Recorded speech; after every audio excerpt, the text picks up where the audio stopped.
안녕하세요. 도키와 미국 주식 채널 것을 환영합니다. 오늘은 말이죠. 구독자의 요청으로 스펙 주식인 Switchback Energy Acquisition 그리고 이 회사와 합병을 하게 된 ChargePoint라는 회사에 대해서 알아보도록 하겠습니다. 이 회사는 말이죠. 지금 영상에서 보시는 것처럼 저 말고도 카일 베스가 이끄는 헤이맨 캐피털 매니지먼트가 큰 비중으로 투자한 기업이라서 더욱더 관심이 가는 기업이랍니다. 먼저 시작하기 전에 혹시라도 제가 리뷰했으면 하는 기업이 있다면 언제든지 코멘트란에 작성해 주시면 감사하겠습니다.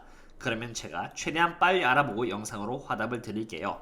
정부가 최대한 많이 허용되는 미국 주식 그리고 리츠 이외의 주식을 추천해 주시면 정말 감사드리겠습니다. 자, 그러면 시작해 보도록 하겠습니다. 많은 분들이 말이죠. 이 Switchback Acquisition Corporation에 대해서 관심을 갖고 있는 이유는 다름 아닌 ChargePoint라는 회사와 합병이라는 이슈 때문인데요. 이렇게 특정한 회사를 상장시키기 위해 합병의 목적으로 존재하는 회사를 SPAC, Special Purpose Acquisition Company로 기업 인수 목적 회사라고 합니다.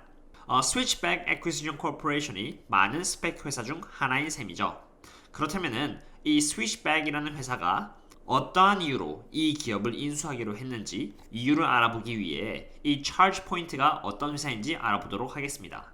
ChargePoint가 어떤 회사인지를 본다고 하면은 여기 이 한 장이 전부 다 말해준다고 할 수 있겠습니다. ChargePoint 같은 경우는 이렇게 하드웨어와 소프트웨어 그리고 서비스라는 제품을 앞세워서 수익을 이끄는 회사입니다. 먼저 하드웨어가 어떤 부분인지를 담당하는지 보시면 말이죠. 여기 사진에서 나와 있는 것과 같이 자신의 차징 스테이션을 건물 점주들에게 팔고요. 그것에 대한 비용을 ChargePoint가 갖고 간다라고 보시면 되겠습니다. 그러한 방식으로 미국 전역 그리고 유럽에 굉장히 많은 차징 스테이션을 세웠습니다. 그로 인해서 여기 노스 아메리카만 봐도 Expected Gross Margin in 40s 해가지고 굉장히 많은 gross margin을 채우고 있다는 것을 보실 수 있고요.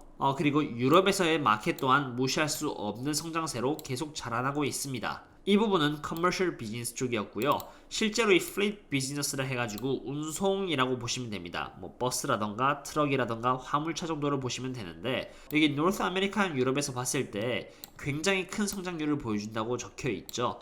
그래서 이렇게 많은 차징 스테이션이 세워지고 있는 것 같습니다.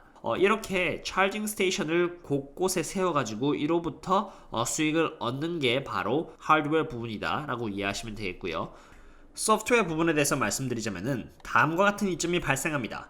첫째는 말이죠. 차징 스테이션 점주로 하여금 누가 지금 전기차 충전을 사용하는지 볼 수가 있고요. 두 번째는 많은 사람들이 적당한 시간 내에 충전이 가능하도록 충전율을 조정할 수가 있습니다. 셋째는 여러 개의 전기차가 충전되는 전기를 쉐어할 수 있도록 하고요. 넷째는 전기 충전소가 꽉 찼을 경우 줄을 서게 할 수도 있습니다. 마지막으로 언제쯤 전기 충전소에 충전자리가 비게될 것인지 사용되는 전력량 등을 트래킹할 수도 있죠. 이 소프트웨어를 사용하는 드라이버 입장에서도 말씀을 드리겠습니다. 모바일 앱을 통해서 어떤 전기 충전소에서 전기 충전을 할 수 있는지 찾을 수가 있습니다. 또한 어떤 곳에서 더 괜찮은 전기 금액을 바탕으로 전력을 제공하는지 또한 알 수가 있죠. 여기 서비스 쪽을 보시면은 말 그대로 애프터 서비스 정도라고 보시면 되겠습니다. 차징 스테이션에 대한 파트나 아니면 워런티를 담당하고 있다라고 보시면 되겠고요. 차징 스테이션 쪽에서 문제가 있을 때 고치러 가고 이를 통해서 수익을 얻는다라고 보시면 되겠습니다. 비즈니스 모델에 대해서 방금 간단하게 설명을 해드렸고요. 이 비즈니스 모델이 구체적으로 어떤 통계 자료를 내고 있는지 설명을 해드리겠습니다. 왼쪽 첫 번째 사진을 보시면 말이죠. 대부분의 매출액은 여기 북아메리카 쪽에서 발생을 하고 있고요. 시간이 감에 따라서 이렇게 유럽 쪽 그리고 글로벌 플릿이라 해가지고 화물 및 대형 자동차의 기반의 매출액이 폭발적으로 증가할 것으로 예측이 됩니다. 그리고 가운데 여기 My Type이라 해가지고 가운데 사진을 보시면은 대부분의 수익은 여기 네트워크 차징 스테이션이라 해가지고 하드웨어 쪽에서 온다고 보시면 되겠습니다. 자그마치 이렇게 80%의 매출액을 하드웨어 쪽에 차지하고 있고요. 나머지 20%는 소프트웨어와 other 서비스가 차지를 하고 있다라고 보시면 되겠습니다.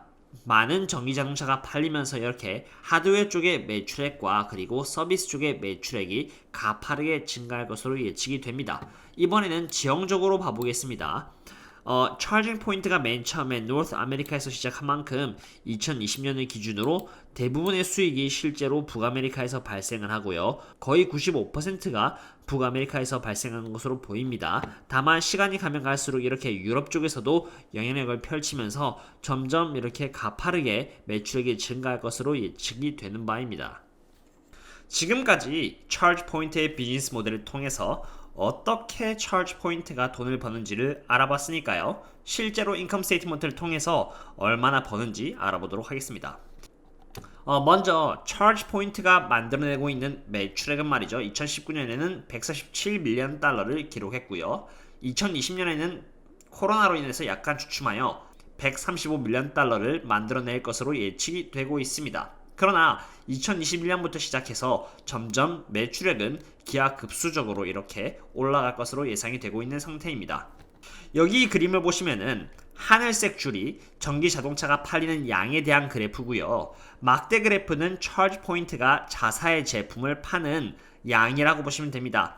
여기서 제가 보여드리려고 하는 부분은 전기차가 팔리는 양의 대수와 이 차지 포인트에 대한 제품이 굉장히 밀접한 관계가 있다는 부분입니다. 전기자동차가 많이 팔리면 말이죠. 이렇게 차지 포인트의 제품이 많이 팔리고요. 이렇게 적게 팔리면 말이죠. 차지 포인트의 제품도 상대적으로 적게 팔리는 그런 패턴을 보여주고 있습니다. 이번에는 gross margin을 보겠습니다. 여기 gross margin은 매출액 빼기 cost of the revenue로서 비즈니스 모델 자체가 얼마나 수익을 잘 만들어내고 있냐를 보여주는 지표입니다. 참고로 말이죠. 여기서 제가 말씀드리는 해석은 저 혼자만의 해석이 아니라 여기 이 자료를 기반으로요. 어닝콜을 하신 차지 포인트의 관계자들의 말씀을 빌리는 것이라는 것을 미리 말씀드립니다. 2017년을 보시면 말이죠. 38%의 훌륭한 그로스 마진율을 내었습니다. 이것은 북아메리카의 커머셜 비즈니스 쪽에서 오로지 AC 충전 방식에서 선전을 함으로써 얻어낸 결과라고 했습니다. 2018년 그리고 2019년에는 그로스 마진이 조금 많이 줄어드는 것을 보실 수 있습니다. 이렇게 38%에서 20% 그리고 크게는 13%까지 줄어들었는데 이것에 대한 이유는 세 가지가 있다고 했습니다. 첫째는 말이죠. 전기에서 AC와 DC가 있으면은 회사는 DC Fast Charging이 이 비즈니스 포트폴리오에 있어야 한다고 판단을 했습니다. 빠르게 시장에 도입시키기 위해서 이 DC Fast Charging 서비스를 해주는 회사의 제품을 사서 말이죠. 자사의 제품으로 리브랜딩 했고요. 이것을 참고로 화이트 레이블링이라고 합니다. 이로 인해서 비용이 크게 들었습니다. DC Fast Charging 서비스를 제공하게 되어서 유럽에서 결국은 빠르게 시장을 차지해 나갈 수 있게 됩니다. 두 번째는 말이죠. 2019년에 차지 포인트는 스스로 DC Fast Charging의 제품을 만들어낼 수 있게 됩니다. 이 과정에서 개발 비용이 제법 많이 들었다고 판단이 됩니다. 셋째는 이번에도 같은 이유로 유럽에서 빨리 시장을 차지하기 위해서 AC 제품을 또다시 화이트 레이블링을 했고 그로 인해서 시장은 얻었으나 비용은 많이 들었습니다. 이렇게 세 가지의 이유로 2018년 그리고 2019년에는 많은 비용이 들었고요. 이것은 그로스 마진에 영향을 주게 됩니다. 그러나 차지 포인트의 끊임없는 R&D로 인해서 이제는 AC 제품까지 스스로 만들 수 있는 능력을 확보했고요. 이미 확보해둔 유럽 시장에서 자사의 제품을 납품할 수 있게 되었습니다. 이로 인해서 실제로 2020년 1분기와 2분기에는 각각 20% 그리고 24%라는 그로스 마진 성장률을 기록했고요. 이것은 코로나를 감안한다면 꽤나 훌륭한 성적이라고 할 수 있겠습니다. 시장과 기술력을 갖추고 있는 차지 포인트이기에 앞으로 성장률은 이렇게 끊임없이 상승할 것으로 예측이 됩니다. 이번에는 밸런스시트를 평가해 보도록 하겠습니다. 참고로 이 회사는 말이죠. 아직 상장되어 있지 않은 회사라서 많은 정보가 공개되어 있지 않음을 먼저 말씀드립니다. 이 밸런스시트는 크게 asset과 그리고 liabilities로 나뉘어져 있습니다. 보통은 말이죠. 그리고 asset 안에 있는 이 current asset 같은 경우는 크게 cash and cash equivalent와 account receivable, inventory, 그리고 property and equipment로 나뉘어져 있다고 보시면 됩니다. 나머지는 그렇게 큰 비중을 차지하고 있지 않기 때문에 평가에서 제외를 하겠습니다. 여기 cash and cash equivalent는 회사가 가용할 수 있는 자산을 뜻하고요. Account receivable 같은 경우는 12개월 이내로부터 거래처로부터 또는 관계자로부터 받을 수 있는 돈을 뜻합니다. 인벤토리는 회사가 갖고 있는 재고 물량을 뜻하는 것이고요. Property and Equipment, net 같은 경우는 회사가 갖고 있는 공장이나 장비나 이런 것들을 뜻합니다. 저희가 주의 깊게 봐야 되는 부분은 바로 이 캐시 부분이 되겠습니다. 그리고 liability 쪽을 보시면 말이죠. liability는 크게 account payable, 그리고 accrued liabilities, deferred revenue, 그리고 deferred revenue long term, 그리고 term debt long term 이 정도로 나뉘어져 있다고 보시면 됩니다. account payable 같은 경우는 12개월 이내에 거래처나 관계자에게 돈을 지불해야 되는 부분이라고 생각하시면 됩니다. accrued liabilities는 미지급 부채로 회계 기간 동안 미지급 계정에 아직 지불되거나 기록되지 않은 비용을 반영하는 부채라고 보시면 됩니다. deferred revenue에서 short term이 있고 long term이 있는데 참고로 이 deferred revenue 같은 경우는 그렇게 liability로 생각을 안 하셔도 됩니다. 왜냐면은 이 deferred revenue로 말할 것 같으면 말이죠. 자동차를 예로 들 수 있는데 고객이 자동차를 살 때 10% 정도의 계약금을 내고요. 나머지 90%는 돈을 나중에 자동차를 회수할 때 지불을 합니다. 회사 입장에서는 그 90%를 아직 받지 않았기 때문에 deferred revenue로 잡아놓는 것이죠. 그게 이제 short term이면은 이렇게 deferred revenue short term이라고 하고요. 좀 그 90%를 받는 데까지 기간이 걸린다 하면은 여기 long term으로 잡아두는 것이죠. 어쨌든 돈을 회사가 받으면은 이 deferred revenue는 사라지고요. 매출액인 revenue로 잡히니까 이것은 그렇게 크게 부채로 인식할 필요가 없는 부분이라는 것입니다. 그리고 long-term debt 같은 경우는 은행에다가 1년 내가 아니라 10년, 20년, 30년, 장기적으로는 50년까지 나눠서 걸쳐서 갚아야 되는 부분입니다. 그래서 저희가 봐야 되는 부분은 말이죠. 이 밸런스시트에서 갖고 있는 캐시와 부채가 얼마나 차이가 나는지를 봐야 되는 부분입니다. 여기 캐시를 보시면은 자그마치 120 밀리언 달러 정도가 있고요. 그리고 long-term debt를 보시면은 이렇게 34밀리언 달러 정도가 있다는 것을 알 수 있죠. 이것만 보셔도 이 charge 포인트의 밸런스는 굉장히 건전하고 좋다고 말씀드릴 수가 있겠습니다. 왜냐하면 이 long-term debt를 갚고도 충분히 캐시가 넘치기 때문이죠. 그렇기 때문에 charge 포인트 같은 경우는 사업을 해나가는데 장기적으로 전혀 무리가 없을 것으로 기대가 되는 바입니다. 이번에는 테슬라와의 경쟁 구도에 대해서 말씀드려 보겠습니다. 여기 사진과 같이 테슬라는 테슬라 자체의 충전 제품을 팔고 있어서 경쟁사의 면모 또한 어느 정도 보이고 있습니다. 실제로는 테슬라가 미국의 80% 전기차를 담당하고 있고요. 이로 인해서 전기차 충전 시장 또한 약 10% 정도를 선점하고 있다고 볼 수 있겠습니다. 그치만 테슬라의 충전 시설은 오로지 테슬라만 충전할 수 있는 것에 반해 차지 포인트의 충전 시설은 그 어떠한 전기자동차도 충전을 할 수 있어서 지금 현재 73%의 시장을 선점하고 있는 상태입니다. 차지 포인트는 테슬라를 포함해서요, 전기자동차가 많이 팔리면 팔릴수록 더 큰 매출액을 기록하는 모델이기 때문에 오히려 더 시너지 효과를 낼 수 있다고 볼 수도 있겠죠. 그렇기 때문에 지금 현재 테슬라와 경쟁 구도를 보이기에는 차지 포인트가 월등히 앞선 기업이고요. 전기시장이 커지면 커질수록 차지 포인트의 매출액은 더 커지기 때문에 앞으로도 차지 포인트가 충전하는 기반의 시장은 장기간의 기간 동안은 독식하지 않을까라는 개인적인 생각을 말씀드립니다. 차지 포인트는 미래에 어느 정도만큼 성장을 할까라는 부분에 대해서 비교를 해서 말씀드려 볼까 합니다. 먼저 시작하기 전에 말이죠. 여기 아래에 있는 회사들, 롤스타운이나 니콜라, 하일리언과 같이 이러한 회사들 또한 스펙 회사들과 합병을 통해서 상장이 된 회사들입니다. 여기 이러한 회사들도 스펙과 합병이 되었을 때 당시, 즉 스위치백 애퀴지션과 차지 포인트가 합병을 했을 때를 말하는 것이겠죠. 그리고 조금 있다가 상장을 성공적으로 했을 때 매우 강하게 주가가 올랐습니다.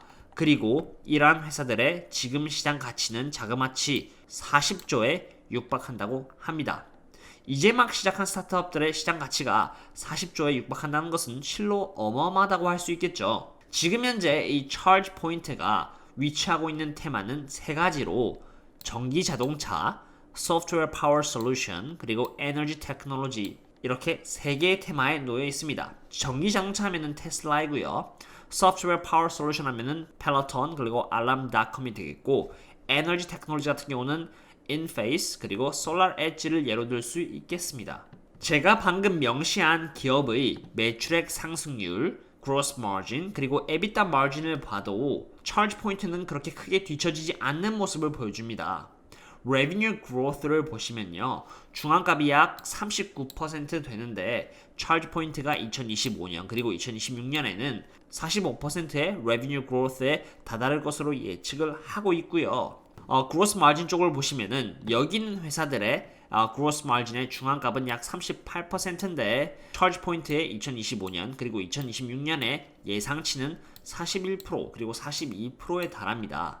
EBITDA margin의 경우는 중앙값 여기 median value 20%에 조금 뒤처지는 부분이 있지만 테슬라의 EBITDA와는 견줄만 하죠.